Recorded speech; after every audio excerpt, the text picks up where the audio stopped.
बातमी आहे जरांगे आणि भुजबळ यांच्या वादासंदर्भात 200 पिस्टल आणले, भुजबळांना कसं माहिती असा प्रश्न यावेळेस जरांगे यांनी उपस्थित केला। गृहमंत्र्यांनी भुजबळांची चौकशी करावी अशी मागणी भुजबळांनी केलेल्या दाव्यानंतर मनोज जरांगे यांनी केलेली आहे।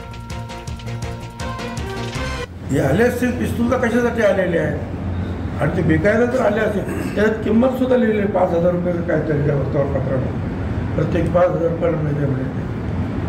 तर हे जर असं काय असेल त्याची चौकशी करायला पाहिजे।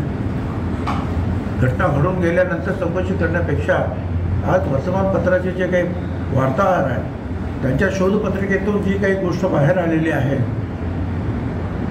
त्याची माहिती घेणं, शहानिशा करणं, कारवाई करणं हे शासनाचं काम आहे। हेच म्हणतोय मी, याला कसं काय माहित होतं? याने धंदा टाकला का कोणते पिस्तूल ऐकायचा? त्याला ती बीडची नंबरी का माहित होती कोणी कोणाच्या घरावर जायचं? याला याच्या पाहुण्यानेच हॉटेल जाळलेली एवढंच माहित नव्हतं फक्त।